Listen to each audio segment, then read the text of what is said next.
Hey,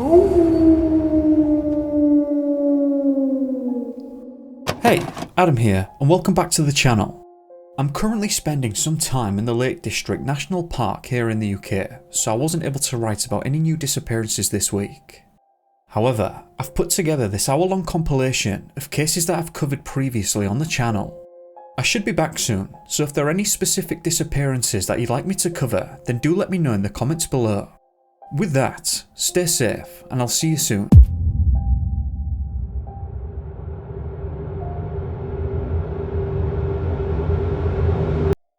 27-year-old Yejin Hua disappeared on the 11th of August 2008 in the Glacier National Park located in Montana. I want to make it clear that the Daily Interlake newspaper and the reporter Jim Mann took a great interest in this disappearance, and I shall be referring and mostly paraphrasing them a fair bit here, as they were reporting very close to the date of occurrence. I'll leave the links in the description below if you want to refer to the original articles. Now, Yi was originally from Malaysia but ended up making Kentucky his home. Yi was a very fit man and loved his fitness alongside nature. Yi would often go hiking, and this time he planned to hike to Kinsler Lake from Logan Pass. This hike was very carefully planned actually, because his wife was set to go along with him but couldn't in the end because of a family emergency. This was quite fortunate in some ways, because now the park rangers, authorities and the search and rescue teams knew precisely where to look. The authorities also managed to find reviews online that Yi had left in regards to his hiking gear. Alongside the reviews, it was said that he left a considerable amount of biographical information confirming his planned trip and route. The search teams were also confident of the route in question because individuals in the campgrounds had talked with Yi extensively about the park and their plans there. Yi had told his wife that he would be at the end destination at a specific date, presumably the 19th of August, because that is when he was reported missing. I can only imagine that the pair had agreed to be in contact or to have picked Yi up on that date, but when he didn't arrive he was reported missing to the authorities.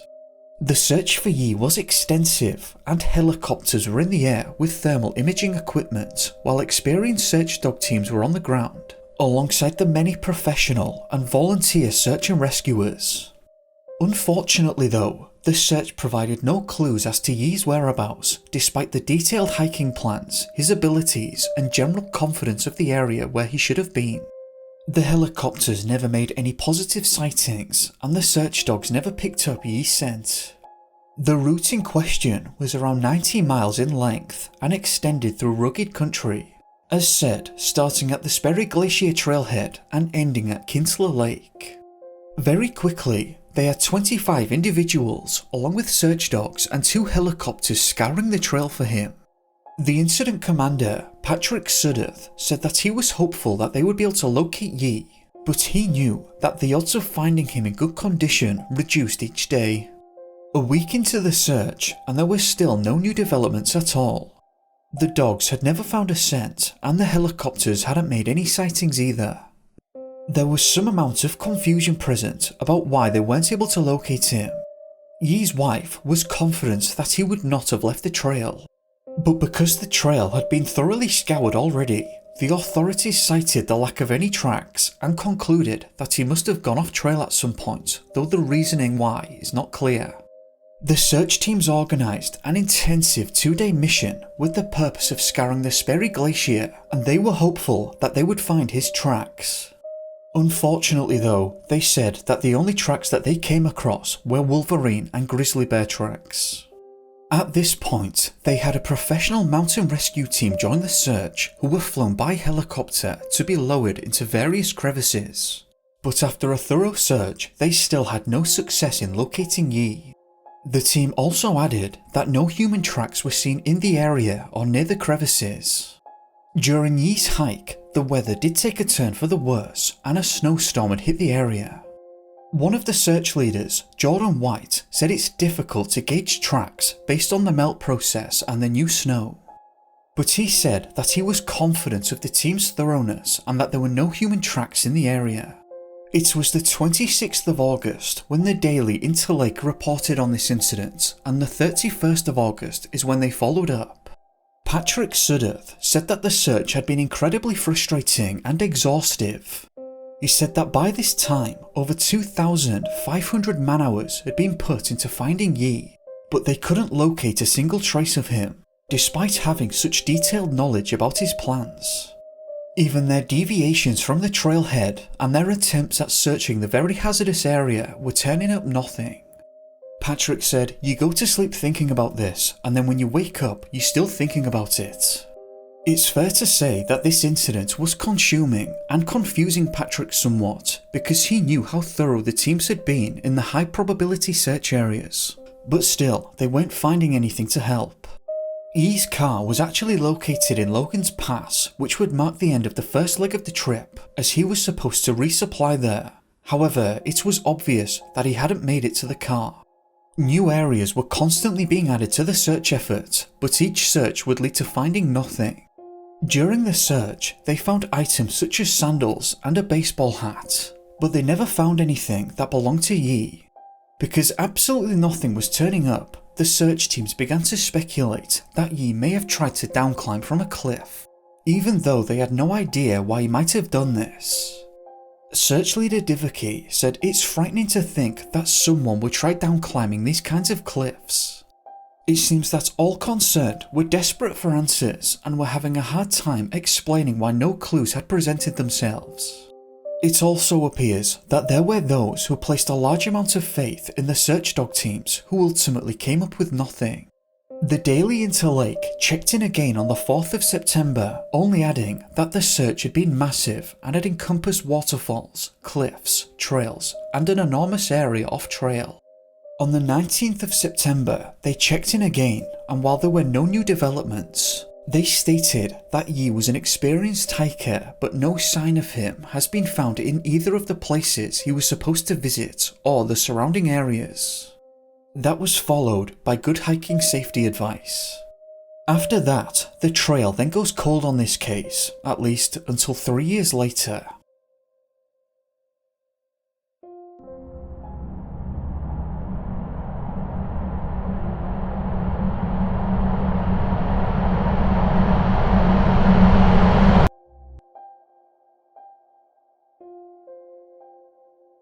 Glacier National Park officials say clothing and bone fragments have been found that are believed to be from a hiker who disappeared in the park in August 2008. On the 3rd of July, a hiker found a portion of 2 items of clothing matching the description of those worn by Yejin Hua, who was the focus of a prolonged and elaborate search. The clothing was found below steep cliffs in the Floral Park area that was part of Hua's planned route. Park rangers and members of the Flathead County Search and Rescue Team went to the site a couple of times for further investigation. There, they located several items that closely matched Hua's equipment list. That was reported by the Daily Interlake on the 2nd of August 2011. This is particularly interesting because on the 26th of August 2008, the Daily Interlake stated this. Sunday, the team extended its search into the Floral Park area with efforts to explore cliffs overlooking the Avalanche Lake Basin, but White said that those areas have already been repeatedly searched by other teams. Obviously at the time, the searchers never found anything, but 3 years later there his clothing was. Did they simply miss the clothing on the repeated initial searches? We can be fairly certain that this area was searched because the 2011 article continued. At the time of disappearance, search leaders expressed concern that Hua may have attempted to climb down the cliffs along that route. To explain this, the theory that the clothing may have been carried down the slope from the cliffs by water and snow avalanches was offered. I can only imagine that they felt that this was the case because they would have expected to find them in the first instance if they were there.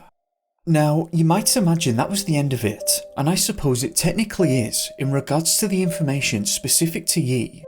But on the 2nd of August 2012, the Daily Interlake reported this. In the ongoing search for missing hiker Jackson Chrysa, there are eerie similarities to a search for another man 4 years ago. Chrysa, a 19-year-old from Michigan who was working his first summer in the park at Lake McDonald Lodge, is believed to have left Logan Pass Saturday on the Hidden Lake Trail with plans for a day hike to Avalanche Lake. He was reported missing the next day and a search was launched. This other man that they are referencing was none other than Yi. As said, this was Jackson's first year working at the park, and he had found himself with some free time and decided to go on that hike. This would be the last time that he would ever be seen. Jackson set off on this hike on the 28th of July 2012, and it was supposed to take around a day to reach that destination. When Jackson didn't show up the following day, he was reported missing to the authorities. This sparked the search effort, and it was quite large in scale, as these searches tend to be. Just to be specific, similar to most searches of this nature, it included deployments both in the air and on foot with search dogs. A couple of days into the search, they identified partial tracks that matched the sole pattern of the boots that they believed Jackson was wearing. They came across these tracks near Mary Baker Lake in the Floral Park area. This, of course, was the area that Yi would be discovered years later. The similarities between the two were not lost on the rangers. They were both hiking alone, and Park Ranger Kyle Johnson said that they had picked a very similar route and it was the same area. He continued and said that they still have no idea what Yi was thinking when he seemed to deviate from his route. This same area where Yi had gotten in trouble is now where the search effort was focused for Jackson. It's worth mentioning that 12 of the search teams included certified trackers, and it was one of them who found the boot prints. Unfortunately, it seemed that the prints seemed to peter off into nothing. Similar to Yi, Jackson had spoken to other hikers who were able to corroborate with the rangers, who were then able to piece together the information on establishing timings and locations of Jackson.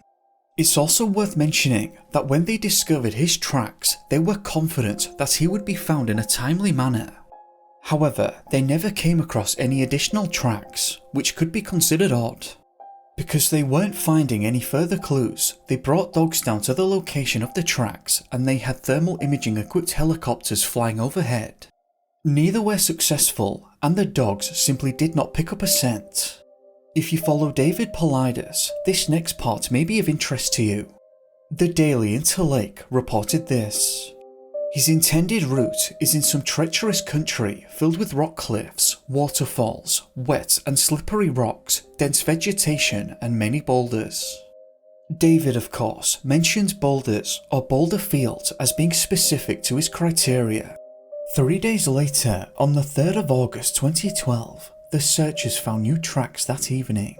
The following is from an article by the Farmington Daily Times reported on the 5th of August 2012. Incident Commander Scott Emmerich says that the tracks discovered by trained human trackers are believed to be from the type of boots worn by the missing hiker and different from the tracks found on Tuesday. It appears that they again believed that the tracks belonged to Jackson, however, they also stated that they appear to be different from the earlier discovered tracks. I'm not sure exactly what that means here. Are they suggesting that they belong to different people? Or are they saying that the tracks were more clear or something like that? I'm not sure, but unfortunately, similar to the prior tracks, they also seem to peter off with no further indication of where Jackson may have gone. At this stage, it had been around a week of intense searching, and because no trace of Jackson was surfacing, the search was also scaled down in size, but still active. It depends on your perspective, but some may find this next part a little bit odd. Around a month after the search concluded, Jackson's body was discovered on the 13th of September 2012 by hikers who were present in the park. The hikers notified park rangers early that afternoon who were able to confirm that it was Jackson. According to the Missoulian paper, Flathead County Sheriff Chuck Curry said that the cause of passing was likely a fall. An intensive search in the days following Jackson's disappearance focused on the area between the Hidden Lake, some 5 miles south of Logan's Pass, and Avalanche Lake to the west. Curry said that the specific area where Jackson had now been found was searched by air. Of course, again, the searchers could have just missed Jackson, but there is a similarity here with Yi, where the area he was found had also been searched previously. Now, it wasn't mentioned in the prior article, but Jackson was actually found in a body of water. The sheriff was actually fairly certain that the cause of passing was due to a fall. However, the pathologist found that this was not the case at all. The pathologist stated that Jackson had sustained no major injuries and that the cause of passing was likely down to exposure. In this instance, that means either hypothermia or being submerged in the cold water. How Jackson entered the water is not clear, but the obvious theory is that he tripped and fell. However, the pathologist said that categorically there was no significant vertical fall. The sheriff stated that Jackson may have just hit his head, but the pathologist just didn't seem to think that was the case. Since Jackson was found in the water, that could then explain why the aerial searches had failed at the time, since he could have been submerged. It's also important to clarify that Jackson wouldn't have needed an injury to pass away under these circumstances. We have what is known as a cold shock response, and when suddenly submerged into very cold water, it can cause involuntary inhalation of the water, and the sheer temperature can cause cardiac arrest. This surge must have been very frustrating for the rescuers because they may have been close on a number of occasions where the boot prints were present. It's unfortunate that they seem to peter out each time. Unfortunately, there doesn't appear to be any further information on this case, so there isn't much of a conclusion other than it looks to have been an accident. Though it would have been interesting to have conclusive reasoning as to how he got in the water, since the pathologist said that no major fall had taken place.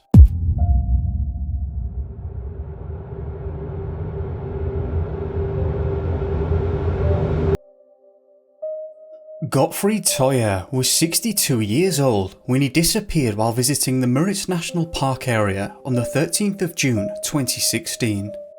Gottfried was considered disabled, but unfortunately the press never reported specifics in regards to this, only that Gottfried was part of a disabled group tour visiting the House of Encounters in Fontana Straße in Warren.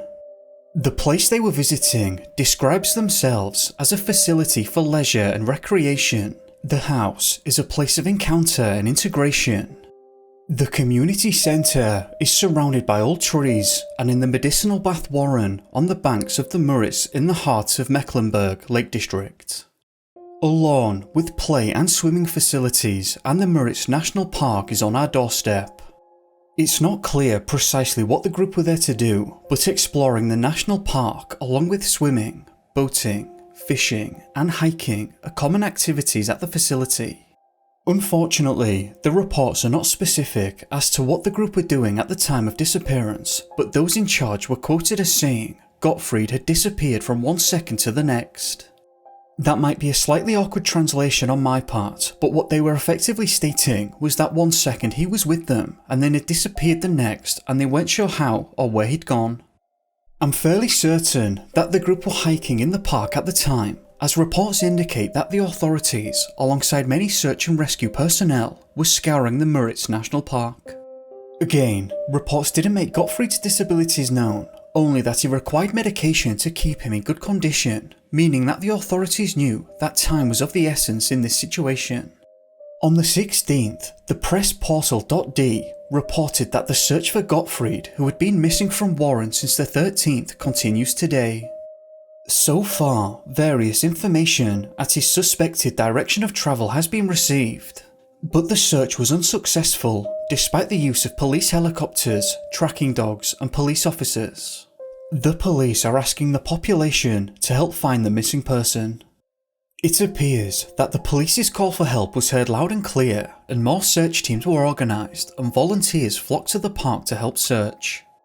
The press portal.d also reported that because of his disabilities, he would probably be disorientated at this stage, which was 3 days since he disappeared. On the 20th of June 2016, 7 days after the initial disappearance, the Uckermark Courier.d reported this. A helicopter with special cameras scanned the national park several times. Voluntary rescue workers with sniffer dogs also tried to find Gottfried, who had disappeared a week ago. The police arrived with even more tracking dogs, but now there is little hope that he will be found well. "We have exhausted all possibilities and we just don't know where he could have gone," said a police spokeswoman. The search for Gottfried ceased today as there were no more signs or even a single clue as to where he could have gone. What was particularly strange here was that the police and searchers alike did expect to find Gottfried, but they were left surprised when absolutely no trace of him could be found. In particular, it seems that they found it odd that the search dogs couldn't find Gottfried's scent, and they brought in more and more in the hopes that one of them would have some success, but they never did. It's been almost 4 years to the date when Gottfried went missing, and not a single trace of him has ever been found. So where is Gottfried and what happened to him? I've had to come back and edit this in, but I found an interesting development that was reported on the 15th of June, or 2 days into the search effort. The Worsinmaritza.d reported this. Jeanette Schwen, who had spent the night in a motorhome at the Ektannen campsite with her partner Manfred Hyman, noticed the missing person late in the evening yesterday. Just to clarify, this campsite is either in or right on the border of the Müritz National Park, depending on the source you read. We were watching football when from the window I saw a man who seemed a little strange to me. When police dogs and the helicopter later appeared, I was taken aback and came across the missing persons report online. She immediately informed the police of this observation. This, in my opinion, might even make things even stranger depending on your perspective. The couple, based on the missing man's picture, believed that this was their man. The police brought a tracking dog called Selma to that exact location. Selma did wander around the campsite and into a wooded area, but she either couldn't keep his scent or couldn't find it at all. Given that there seemed to have been a short time span between the couple's sighting and the searchers arriving in the area, it feels like he should have been found, but as said, no trace of Gottfried has ever been found. Now interestingly enough, and perhaps curiously, on the 20th of June 2016, the Mercuria.d stated this. Gottfried's disappearance marks the third missing persons case in 1 month. The case is now being processed by the authorities, said the police spokeswoman. There is currently no evidence of a crime, however. In Goran Lebin, a 70-year-old vacationer who had left his hotel room early in the morning, was found after 15 hours in early June. An attentive couple had discovered the man at a golf club. He was severely dehydrated and was taken to the Plough Clinic. Another pensioner from Federo had disappeared a few days earlier. After 24 hours, he was found passed away in a gravel pit. Before we move on to the next national park disappearance, let's first have a quick look at these two disappearances. The golf club disappearance took place on the 8th of June, 5 days prior to Gottfried's disappearance. The Nordcourier.d reported this. The 70-year-old from Hamburg who had been reported missing in Goran Lebin Tuesday morning has been found. Around 9 PM, he was discovered by a couple at the Fleeceny Golf Club. They had previously seen a photo of the missing person as part of the search and rescue effort and was able to recognise him. They immediately took him to the authorities. He was very dehydrated and needed medical attention. He had left his apartment around 6 AM and was heading for the golf course. The day before, he took the exact same route in the morning at a similar time and managed to complete his journey, but doing so a second time seemed to run into problems. Interestingly, the police had organised a search for the man, including search and rescue personnel, helicopters and search dogs, but the official search was unsuccessful and they couldn't locate him. I couldn't find any further information on this one, but it would have been interesting to have heard from the man or to have known about any potential underlying conditions. The second disappearance mentioned took place on the 4th of June 2016, 9 days prior to Gottfried's disappearance and 4 days prior to the golf club incident. This unnamed man was another 70-year-old pensioner, but this time had come from Federo to the Warren area. The Nordcourier.d stated that he was picking up bread at 8 AM that morning, but had gone missing whilst doing so. When the man failed to return to his partner, she informed her family and they started to search for him. When he wasn't back by noon, she reported him missing to the police. Passers by the area found his car in Warren during the daytime in a forest located near the Gîtes de Strasse. 3 police patrol car crews were immediately sent to the scene, followed by a helicopter. The police also contacted the man's phone provider to assist in the search. The search was localised to the riverbanks of the Meltzer Sea and the Teef Warren Sea and the nearby woods. The search consisted of police officers, search and rescue personnel, search dogs and helicopters. The Nordcourier.d gave an update on the 6th where they reported that he had been found the day prior on the 5th. They stated that he had been found passed away in a gravel pit in the Warren Awerda during the afternoon. They go on to state that the police, water protection police and a rescue dog squadron had been searching for 24 hours before the find was made. The police initially stated that crime and third-party negligence could not be ruled out and that they would begin their investigation. Unfortunately, that's where the paper trail ended for me and I could find no further updates, though this might have been different if a name was provided. So if any native German speakers are present and you're interested, I would invite you to do some searching on this incident. Normally, I can find out more information even when names aren't provided with some creative searching methods. But of course, I can't do that as eloquently in languages that I'm not familiar with. So if you do update us on this one and I see it, I'll cite you in the pinned comment. Now, let's move on to the next disappearance.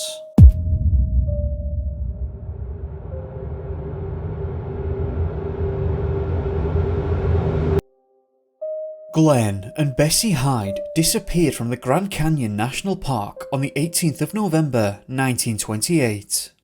Glenn was born on the 9th of December 1898 and growing up was taught how to tend to crops and worked as a farmer for many years in Twin Falls, Idaho. Later in life, Glenn changed profession and became an expert boat builder, which will prove to be relevant to the case shortly. Bessie, on the other hand, was 7 years younger than Glenn, born on the 29th of December 1905. While Glenn loved mechanics and woodworking, Bessie had a passion for writing and was an aspiring poet and artist, who unfortunately would never have the chance to develop her talents. The pair first met each other in 1927 whilst on a passenger ship travelling to Los Angeles, California. From what I can gather, the pair quickly became infatuated with one another and would marry on the 10th of April 1928. Glenn had set himself a personal life goal of wanting to set a new speed record of travelling through the Colorado River in the Grand Canyon area, while making Bessie the first documented woman in history to traverse the canyon in this way.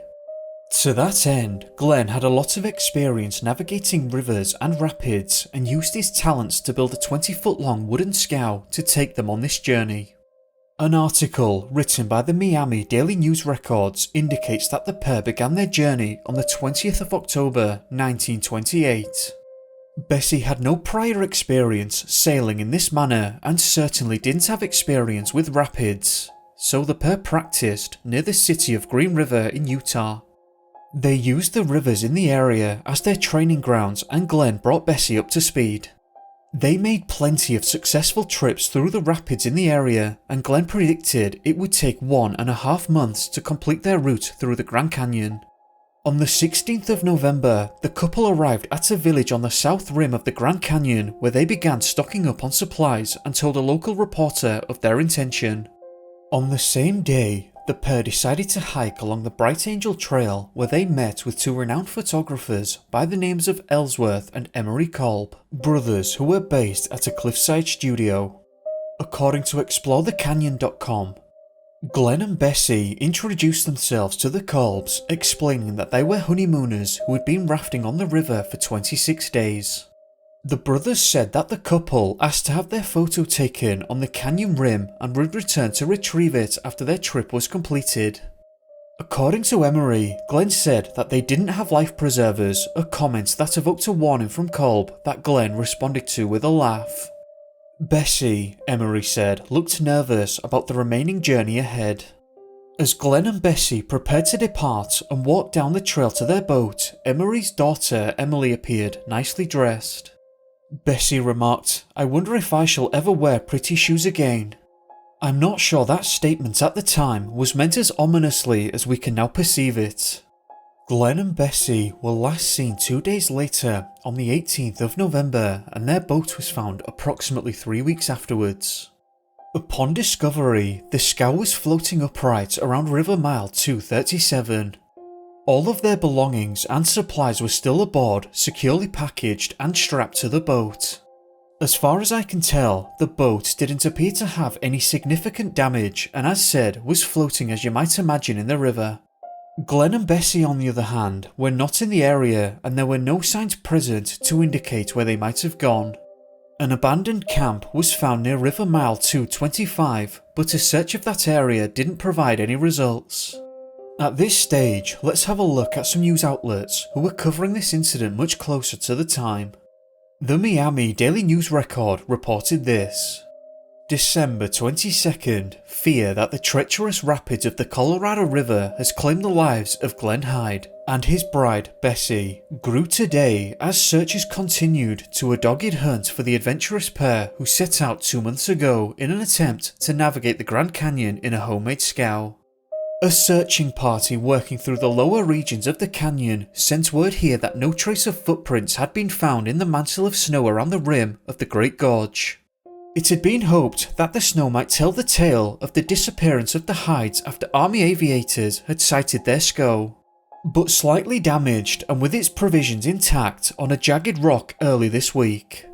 It seems as though it was assumed that the pair could have made it out of the river if they had gone overboard, and the article continued and stated that the searchers had expected to find footprints leading out of the river, but there weren't any to be found.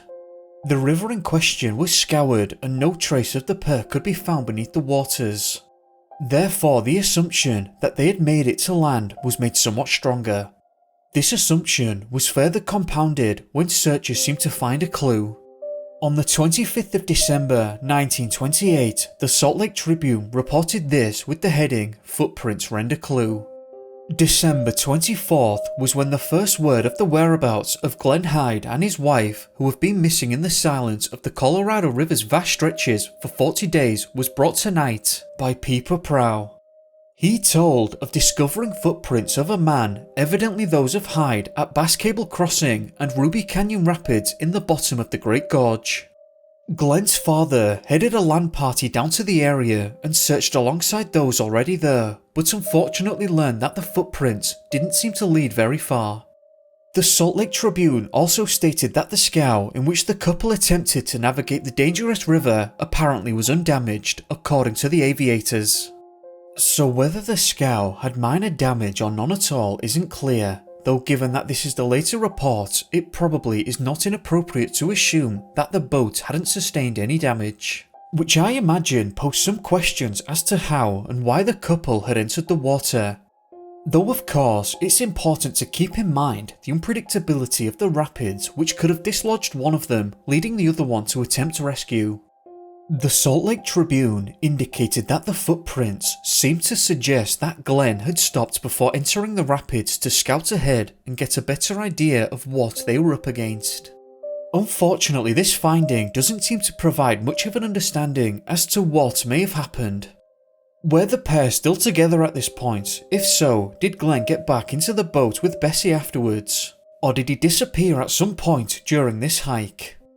Were the pair in the boat as it made its way into the rapids and out of the other end? None of these questions are actually clear. All 13 miles of the surrounding riverbanks were searched and no trace of the pair was to be found. In fact, other than the brief footprints, not a single clue was ever found, and at this point, the paper trail goes cold.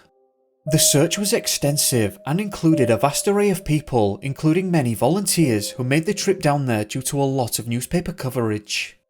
The searchers assumed that the footprints belonged to Glenn, and this meant that he was scouting the river, but could they have been an indicator of a third party? Of course, that is speculation and there is no evidence that I can find which points in that direction, but other than the footprints, there were no other clues to go on. The Salt Lake Tribune reported the same theory as I mentioned earlier as to one of them going overboard, followed by a failed rescue attempt. But again, this is something we will likely never know. 92 years later now, and the remains, nor any trace of Glenn and Bessie Hyde, have ever been found.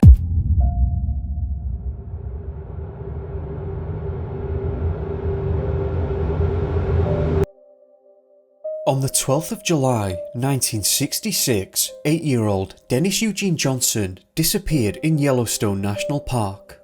The Johnson family consisted of the parents, their 3 daughters, and Denis, who had planned what was supposed to be a relaxing trip to the park. However, this journey would end up being a nightmare for the family. The family themselves often made trips and spent time in the outdoors and loved being with one another. All sources indicate that all of the children had been taught basic survival skills, and Denis had prior wilderness experience whilst tagging along on hunting trips. On the day in question, the family had driven from Canyon Junction to the northeast, where they had arranged to have a picnic together. It's not completely clear what had happened at this point. Some sources indicate that Denis and one of his sisters were playing nearby, while others indicate that Mary, the sister in question, wandered off. But from what I can gather, it appears that Denis and Mary wandered off from the picnic area up a nearby hill. Sources don't seem to give a specific time frame here, but it appears that shortly after the pair wandered up the hill, Denis would return alone. It seems to me that much time can't have passed, as the parents were not concerned about their departure together. However, upon Denis's return, he was asked where Mary had gone to, which he replied that he didn't know. According to the Oakland Tribune, the Chief Park Ranger's office reported that a younger sister wandered off when the Johnson family stopped at a picnic area along the highway 1/4 mile north of Canyon Junction, Tuesday afternoon. The father and Denis went separate directions to look for the girl. The father found the missing girl, but Denis vanished. Specifically, it was another camper who had found Mary and had taken her to a nearby ranger station and was then brought back to the family. At this point, the father travelled in the direction of Denis to tell him that all was well, however, he couldn't locate his son. Nervous now, Mr. and Mrs. Johnson began to search the area in an effort to retrieve their son. This search was unsuccessful, and the family appealed to other hikers and campers nearby who assisted in the search until 4 p.m. No trace of Denis could be found, and the National Park Service were made aware of the situation. It's important to note that Denis went missing at around an 8,000 foot elevation, and that the mountainous area is rugged, and it was suspected that Denis really shouldn't have been able to get very far. The Corpus Christi Times gave us an indication of the search effort with their report on the 15th of July 1966, 3 days after the initial disappearance. Yellowstone National Park. No trace was found yesterday by around 50 men in a ground and air search for an 8-year-old California boy missing since Tuesday. Rangers said the search would resume Friday. Night temperatures in the park have been down to about 44 degrees. Denis Johnson, son of Mr. and Mrs. Johnson, became separated from his family while hunting for his sister. The girl was found, but in the meantime, Denis had vanished. The search only intensified from there, and soon over 100 employees of the National Park Service were deployed to find Denis. Helicopters, specialist search dog teams, and professional trackers were all brought in to find him. Reports indicate that the searchers, and especially the trackers, were left baffled because they were completely expecting to find his footprints, but none were located anywhere in the area. 8 days into the search, the Lovington Daily Leader reported this. Experienced park rangers were to retrace their routes today in an attempt to find a young boy 8 days ago in the Yellowstone area. We are still hopeful, said a ranger, but so far there have been no definitive trace of the 8-year-old. As many as 125 men have gone over the area, walking shoulder to shoulder through the forest areas and climbing along the rim of the Grand Canyon. Late Tuesday, the boy's father, 2 uncles, and his grandfather were continuing their own search for the missing lad. After 2 more days of searching, hope seemed to drain from the situation. The Logan Herald-Journal reported this. The search was scheduled to continue today in Yellowstone National Park, where Denis has been missing for 10 days. Park officials held little hope that they would find the 60-pound 8-year-old safe. No trace of the youth has been found by hundreds of searchers who have blanketed a 100 square mile area since the boy was reported missing. During the time, the searchers were perplexed because nothing at all was turning up. The helicopters never made any sightings of Denis or where he could have been, and the search dogs never picked up his scent at any point during the search, which many claimed to be unusual. Naturally, the possibility of Denis being taken came up around a week into the search, which is roughly the time of FBI involvement into the case. The extent of their involvement is unknown, and it's not clear if they had any theories of their own. One searcher made the comment, it was almost as if Denis had been snatched from the face of the earth. The official search lasted for 2 weeks, but after no evidence or clues presented itself, the search was called off. Denis's family, however, continued their own unofficial search, but they never found Denis or any indication of where he might have gone. This trip was a disaster from the get-go. First, Denis and Mary had somehow gotten separated before Mary went missing. Thankfully, she was then successfully located some distance away from the picnic area. Meanwhile, Denis goes missing without leaving a footprint or even a trace behind as to where he might have gone. This was a very troubling disappearance, and there are no real answers, and in fact, we're left with almost every question unanswered. Why couldn't professional trackers locate anything to indicate where he might have gone? No footprints were in the area. The dogs never found his scent. Why? Does this indicate that he wasn't even there anymore? The general feeling was that Denis should surely have been found, but that was obviously not the case. What happened to Denis Johnson, and where did he go?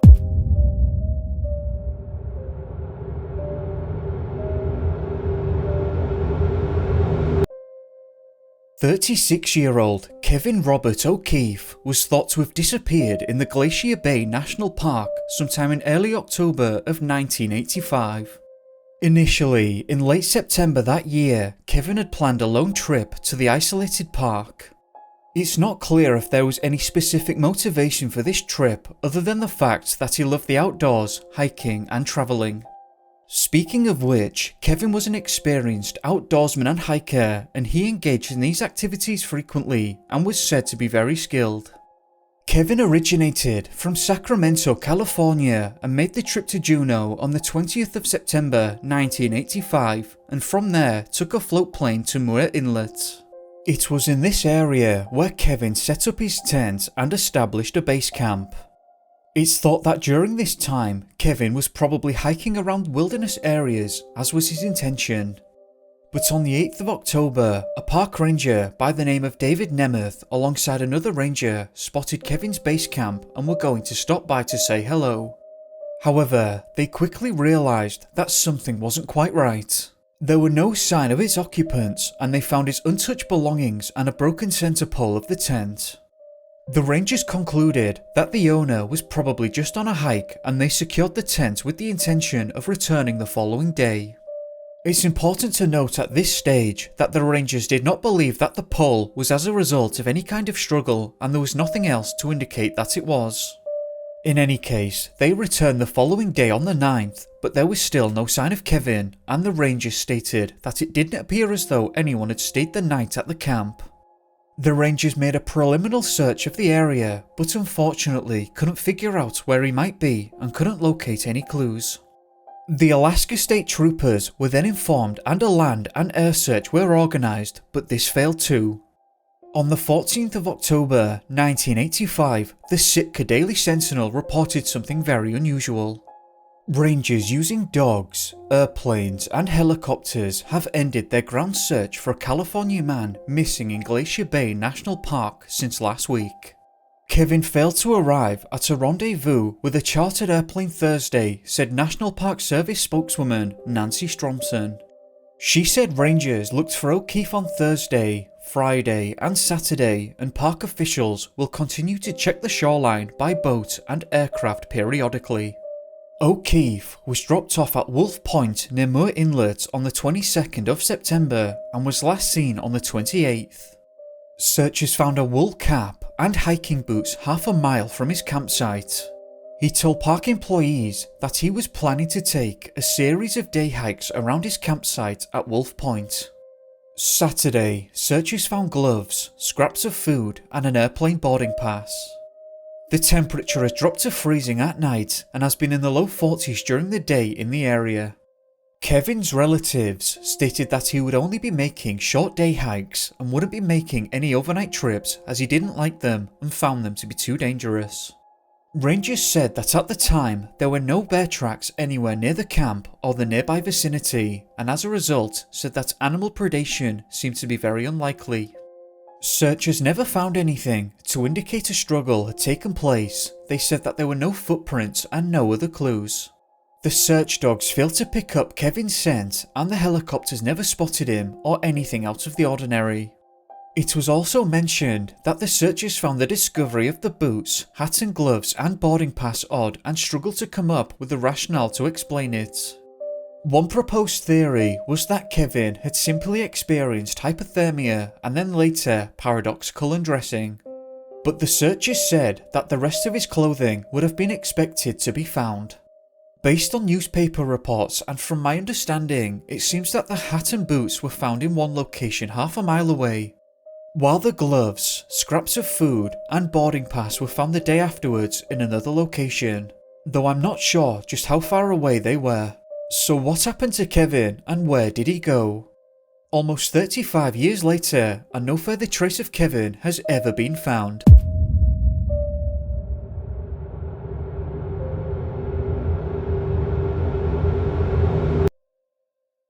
Bryce Herder was 6 years old when he disappeared along the Shishi Beach Trail in the Olympic National Park. In the early evening of the 9th of April 1995, Bryce was hiking with his family on the Shishi Beach located southwest of the Maka Indian Reservation. Now, things are a little hazy right off the bat, but the CharlieProject.org states this. Bryce was last seen when his family began walking up a trail to exit the beach. He was unable to follow them up the slope, so they agreed to meet him back at the beach. While local newspaper coverage seems to indicate that Bryce had gone up the slope with them but had disappeared at some point during that particular hike up the slope, so it's unclear precisely what happened here. It seems that the family had been hiking for a large portion of the day, so perhaps Bryce's little legs were tired at this point and he had asked his family if he could play on the sand for a while. Or perhaps Bryce did in fact begin walking up the trail with them and lagged behind, but as said, it's unclear. But one way or another, the family made their way up the adjacent trail, and this was the last time that he was ever seen. Bryce's grandfather was the chief of police at the time, though I am not sure what police department he was a part of. I can only imagine he served in the local law enforcement. But needless to say, resources were deployed at large and very quickly.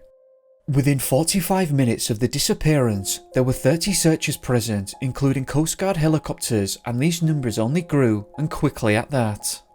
The beach and its surrounding areas were combed, and the search continued through the night with increasing numbers. Specialist dog and water search teams were brought in, and they conducted their search on land and in the water. Within a week, thousands of people were out searching for the boy, rock climbers, professional divers, US Air Force personnel, and many volunteers all descended on Shishi Beach and searched together, but nothing was ever found. The family strongly believed that Bryce must have been taken, but there was no evidence of a struggle and no one had seen anyone with the boy or anyone lurking near him. The search dogs never found a scent, and at this point I would like to read a couple of short extracts from the Centralia Chronicle newspaper that was covering the incident as it unfolded. On April the 11th, 1995, 3 days after the initial disappearance, the Centralia Chronicle newspaper reported this. Dozens of people, with the help of a Coast Guard helicopter, a tracking dog and park rangers, searched fruitlessly for a 6-year-old Near Bay boy who disappeared during a beach hike along the remote Olympic Peninsula coast.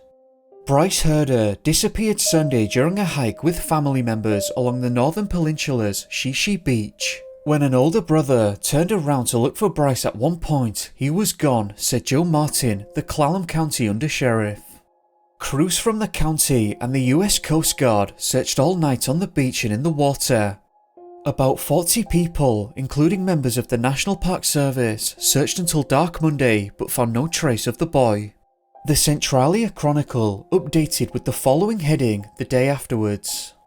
Footprint may be clue in youngster's disappearance. Search crews, including many relatives of a missing 6-year-old boy, concentrated their efforts today on an area where a small footprint was found. Tuesday's search turned up no trace of Bryce Herder missing since Sunday.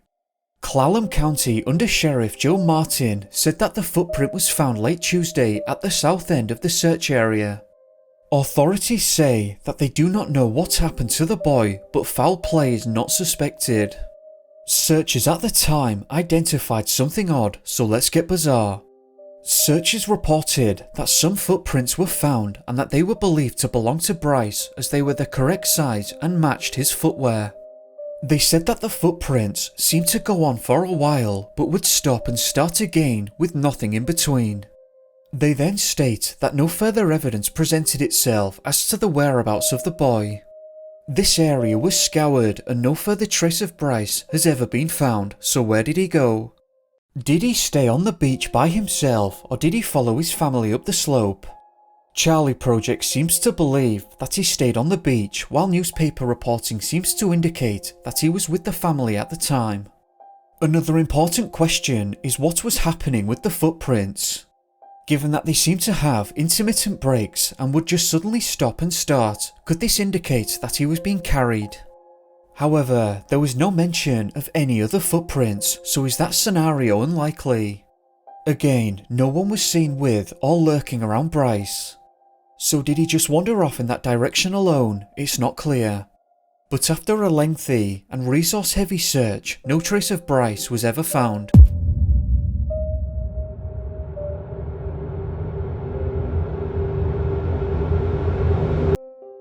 On the 6th of January 2018, Dr. Patrick Cabanel disappeared on the mountain known as the Mortier's Peak at the border between the Pyrenees Orientales and Ariège. From my understanding, this mountain is located in the regional park of the Catalan Pyrenees. The circumstances behind this disappearance are strange, so let's get bizarre. On that January 6th, Dr. Patrick, along with one of his good friends, were both seasoned mountaineers and on that day planned to reach the peak of the Mortiers. The day was clear, and as described by various sources, you couldn't really have asked for better weather conditions in the area. The two men arrived at the summit, which is approximately 2,600 meters above sea level. After achieving their goal of reaching the top, the pair rested for a while before descending the mountain. It was described that all of a sudden, the wind became quite strong and unfortunately, one of these gusts swept away one of Patrick's skis, whom then put on his crampons to go search and retrieve it. However, after walking off and out of sight of his friend, he was never seen again. After waiting for a while, the friend set off after Patrick and was calling out for him, but he never received a response and he said that he didn't have a clue where he could have possibly gone. He said that he didn't know what had happened, but quickly came to the realization that something must have gone awry and he managed to contact the authorities at 1:30 PM that day. It's not clear at what specific time Patrick went missing, so I'm not sure if the friend was able to find a phone signal or if he had to descend first. Mountain rescue were quickly dispatched, taking the Dragon 66 helicopter to the site, where 7 of their best men were deployed on the ground, almost immediately. More searchers joined throughout the day, but they couldn't locate a single trace of where Patrick had gone. Reports indicate that the weather began to deteriorate between the hours of 6 and 7 PM. The next report that I found came from the HeraldTribune.com, who stated this. After a week of intense searching, Dr. Patrick Cabanel, experienced mountaineer and doctor, remains untraceable. Since the 6th of January, he has lost his way on Mortier's Peak. It was his companion who would sound the alert. Patrick knew the area well, but after 8 days of searching, the hope of finding him in good condition remains tiny. Captain Simon Egler of the CRS Mountain Detachment was somewhat bitter when he said, "For us, it's a huge frustration not to have found this person." He continued, "Despite the snow and windstorm, the rescue units still worked a lot, even if you can't see 10 meters away. We found his missing ski, and rescuers have returned to the site time and time again. We are of the opinion that he has faced an accident, but it is difficult to have a concrete hypothesis. Was he lost, injured, or something else?" Captain Simon also added that many search dog teams were scouring the mountain for him and had been to the place that the ski was discovered, but the dogs were never able to find a scent. On the weather, he stated this: "At the time of the disappearance, there were strong winds present which continued through the night of Saturday and into Sunday. On Sunday, we have a full day of stormy weather to contend with and a lot of snow. We had degradations every day and every night, and nocturnal searches were almost impossible." The Herald Tribune finishes by stating that in addition to the air resources, soldiers were deployed on the mountain throughout the sector where Patrick disappeared, but the searches were in vain. I could find no further information on the actual disappearance, but some outlets reported the discovery of a body 6 months later in an area where the search took place. Mountain Rescue were undertaking a training exercise in the area where they discovered a body. They said that they could not identify the body, but clothing discovered by the police might have belonged to Patrick. That to me suggests that he had removed some of his clothing, though they are not specific other than stating that they found his jacket. The Middle-Ibri added this: "For the moment, there is nothing to confirm that this is indeed the missing doctor. An autopsy will be performed in the coming days to determine the cause of passing and to allow identification." Unfortunately, that's where the paper trail ended, and I have absolutely no idea if this was in fact Patrick's body that they had discovered that day. If anyone is fluent in French and is interested in doing so, then I would invite you to have a search and update us in the comments with a source if you're able to find any further information. Discounting the finding of the body because I can't confirm if it was Patrick, this disappearance was quite odd in that the friend reported that after Patrick went out of his line of sight, he just disappeared. If Patrick had fallen or something to that effect and was hurt, how and why did he end up removing his clothes? It seems to me that if you had just fallen a great distance, it might be very difficult and painful to start removing clothing. Ultimately, it's not clear what happened here with Dr. Patrick, and I'd be very interested in hearing more from my French viewers on this one, if you can find any further information.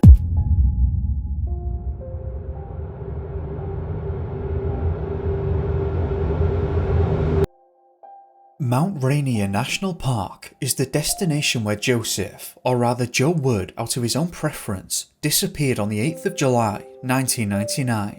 A mere 4 days after celebrating Independence Day. Joe was a very intelligent man and was a success-driven person. In his 34 years of life, Joe managed to graduate from Yale University and became an editor for the Village Voice. It appears that he prospered in that job and then went on to work for the New York publisher, The New Press. Earlier in life, Joe joined the Boy Scouts and always had a passion for the outdoors. This is a man that absolutely loved nature and being surrounded by it. As Joe got older, he managed to climb the ranks of the Scouts and ended up as an Eagle Scout, which is the highest scouting award to my knowledge. I mention this because Joe was no layman when it comes to hiking and survivalist skills. National parks, rural and wilderness areas are where Joe thrived, and it was an activity that he couldn't get enough of. The day before Joe disappeared, he had made the trip to Seattle to attend Unity 99, which is a national conference for minority journalists. Joe was friendly and great at networking, and that was precisely his intention for the day. On the 8th, he had planned a trip to Mount Rainier National Park. Alone, he drove the 70 miles southwest to the location, which has been estimated to have taken around 2 hours in car. We can be certain that Joe arrived at the park at 12:29 PM as shown on his car park receipt at the Nisqually entrance. From there, his position can be tracked as driving to the Longmire area where he started his hike to Mildred Point. It's important to clarify here that whatever happened to Joe must have happened fairly quickly, given that he had only planned for a short hike and was dressed for exactly that scenario. He was wearing light clothing and had taken his binoculars as he was an avid bird watcher. Joe never made it back to the conference after this, and his friends were surprised, but they didn't sound the alarm, which in hindsight was a big mistake. 3 days later, when Joe didn't turn up for work, 3 of his friends and his ex-partner began to suspect that something was awry. Together, they made the trip to Mount Rainier National Park in the hopes of following in Joe's footsteps. While they were concerned, they were all familiar with Joe's outdoor abilities and presumed that he might just be out there doing his thing. In my opinion, things become a little bit questionable here, as the group did not file a missing persons report until the 13th, though the date they arrived in the park is not clear. It could have been the 11th or 12th. However, I would suggest that if Joe didn't turn up for work on the 11th and no one could make contact with him, he should have been reported missing that very day. And I have absolutely no idea why these people who had now become aware that something might be wrong waited so long. To me, that information by itself is fishy, though that might be presuming too much since Joe did travel to the park by himself and eyewitnesses can place him there alone. Perhaps to add to suspicions here, which I've had to come back and edit in, Joe's ex-partner was with him at the Unity conference. It's not clear about the others though. Anyway, after being reported missing on the 13th, Rangers quickly located his car and came to the realization that he must either be lost or had faced some sort of accident. The search began and the press started to report on Joe's disappearance. Bruce Gammond was a hiker in the park and saw Joe on the day in question. He got in touch with the park service after seeing Joe's picture being shared in the newspapers. He told them that he met Joe on the Rampart Ridge Trail and that they were at an altitude of around 4,800 feet at around 2 PM on the 8th. The trail was covered in snow and Joe questioned as to how far the trail went on, and Bruce said that it went on for another 5 or 10 minutes, but that there was a snow bridge that looked dangerous to cross. Joe said that was fine and that he planned to turn back shortly anyway, and the two parted ways with Bruce coming down off the mountain. This was the last time that anyone would ever come into contact with Joe Wood. At this point, I want to go back in time and look at official press reports near the date of the incident. The Centralia Chronicle took an interest in this case and reported on it twice, once on the 16th and once on the 19th. On the 16th, they stated this: "Searchers scoured Mount Rainier in vain for Joe Wood last week. A helicopter and 3 teams with search dogs roamed the mountains Thursday looking for Mr. Wood," said the park spokeswoman Maria Gillette. "They were not able to find any significant clues," she said. Officials plan to resume the search today. 12 searchers from the Olympic National Park were expected, along with 4 German Shepherd search dogs and 8 12 searchers from Olympic National Park were expected. 12 searchers from the Olympic National Park were expected, along with 4 German Shepherd search dogs and 8 to 12 volunteer searchers. Another helicopter has also been placed on standby to assist as well. Gillette said, "It appears he was not on the main trail, but he was on a trail following other hikers' footprints." She also stated that searchers discovered some footprints that may have belonged to Joe, but that it was hard to indicate the direction of travel or how long they had been there. The article describes an anomaly during the search when the search dogs seemed to take an interest in an area of downed trees. Searchers did comb through this area thoroughly, but they didn't find any further trace of him.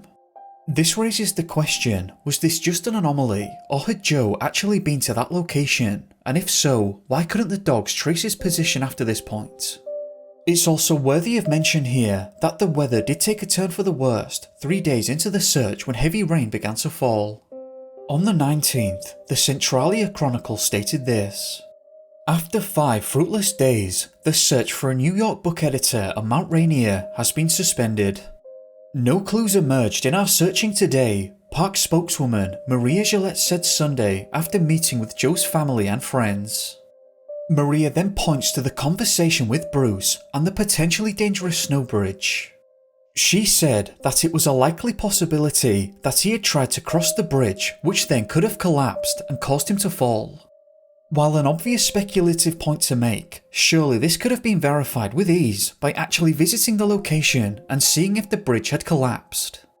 There were searchers all over that area, so I have no idea what she's talking about when she says a likely possibility and could have collapsed. Was the bridge still there or not? That is a basic question you feel the park spokesperson would have had knowledge about. Or perhaps what she meant to say was that he simply fell off the bridge. That is bizarre to me that the answer to that isn't known. Either the bridge wasn't there anymore and you have a strong lead, or there was damage along the bridge, possibly indicating a fall. Or there isn't any of that, and we're just guessing that Joe slipped and fell. Joe seemed to indicate that he didn't plan on crossing the bridge when he told Bruce that he was going to turn back shortly anyway. Of course, there is every possibility that he changed his mind or came into contact with an animal or a third party that pushed him in the direction of the bridge. This is all speculation now, however. I've reread the article and her statement many times over, and it just doesn't read like it's a statement of fact. But perhaps the bridge did literally collapse and it's just poorly worded. Now, if there was clear evidence of a collapse, why was the search not localised beneath the bridge? They knew on the 15th that Joe had at least been near that area, so why now, days later, are we thinking about the bridge? Surely that would have been a great place to start on the 15th. I think despite the wording here, we have to assume that the bridge had collapsed, and there was clear evidence of this because I can't make any sense of that statement otherwise. Anyway, that was what the park officials went with, and said that the best bet now was to wait for the snow to finish the melting process over the next few months. From what I can gather, the snow in the area had already begun to melt. Even after the snow had cleared, Joe, nor any trace of him, or where he went, ever turned up. There was absolutely nothing found at all. Searchers said that they didn't believe animal predation had occurred, as they would have expected to find clear evidence of that. The day in question that Joe disappeared, the weather was excellent and conditions were clear. Or in other words, visibility that day was brilliant. Joe quite literally disappeared without a trace, and as strangeoutdoors.com point out, it would be completely understandable here if the area was foggy or had been hit with a snowstorm or just bad weather in general, but it wasn't. One would imagine that if he did make that fall, his body would have been discovered in subsequent helicopter and ground searches, especially once the snow had cleared. This then raises the question, could there have been any third-party involvement here? Of course, I can find no evidence of this, but there is no evidence of anything. I was really surprised that absolutely nothing was found in this instance.